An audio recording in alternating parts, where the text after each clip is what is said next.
Let me begin by you, Mr. Minister.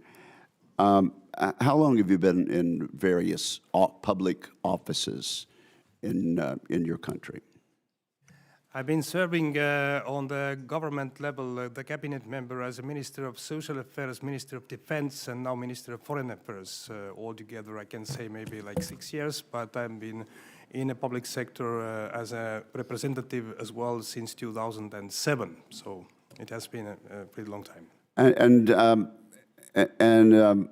You know your people pretty well. Is there any sentimentality in Estonia to go back to the days of the Soviet rule? That is zero sentimentality because of our history. During the Soviet occupation, we lost every fifth of Estonian. And all these stories are still in our families. We know exactly what happened with killings, with deportations, with escaping from the country. And unfortunately, we see exactly the same things happening in 21st century by Russia in Ukraine.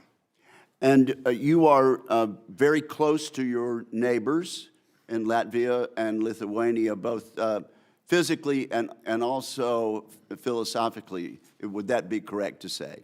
It is correct. What percentage of the population in Estonia are principally Russian-speaking? We have close to 30% of Russian-speaking minority. And about the same in Latvia, would that be correct? In Latvia, a bit more, but the scale is the same.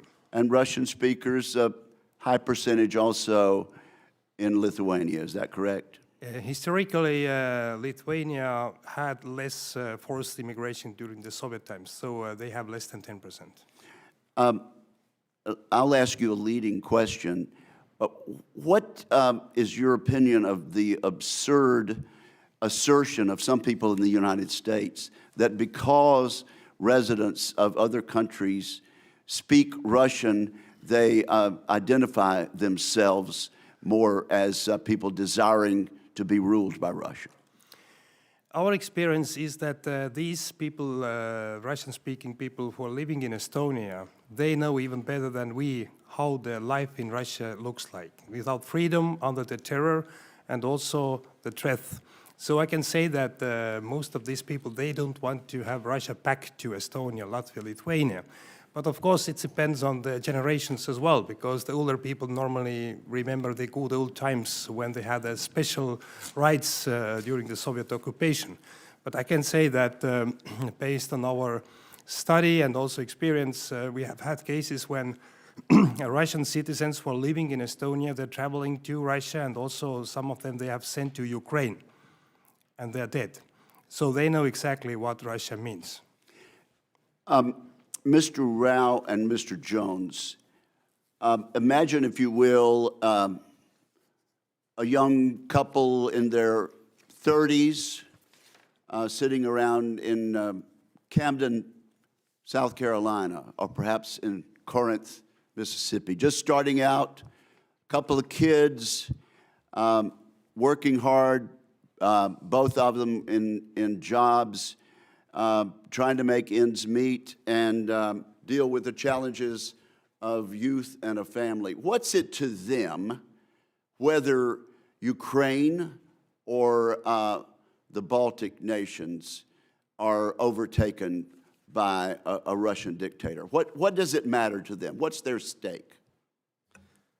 Well, Senator, thank you for that question. I would argue that the peace and stability of Europe has long been directly connected to peace and prosperity in the United States. Some 2/3 of global foreign direct investment is transatlantic.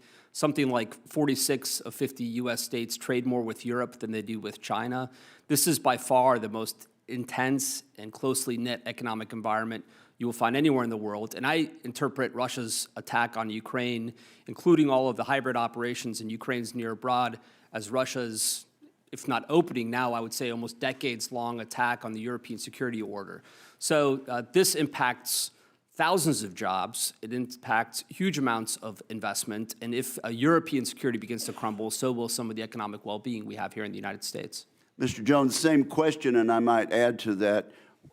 what is that couple's stake or those couples' stake in the validity and sanctity of our country's solemn word when we give a promise?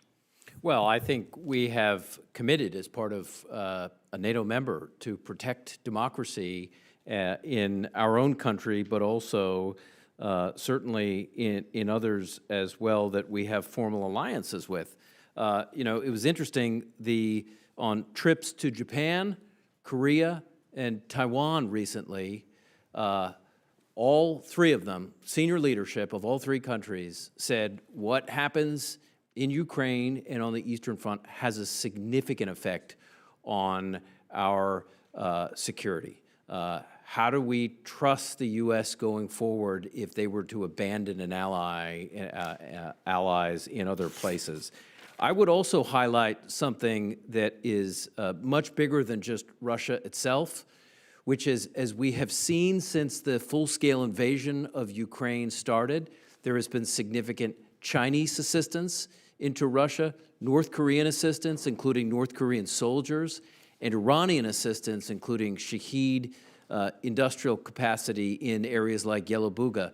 So Americans in 1939 wondered, why should we care about a Nazi Germany that was invading Poland and then continued into Belgium and then eventually into France? I think we've got a revanchist Russia and others as well. I think there is a lot to be concerned about. So if I'm 100% in my little household, America first, I still have a stake in what is going on in the Baltic. Absolutely. I think I am America first, but not So am America I. only. Thank you very much. Chairman Wilson.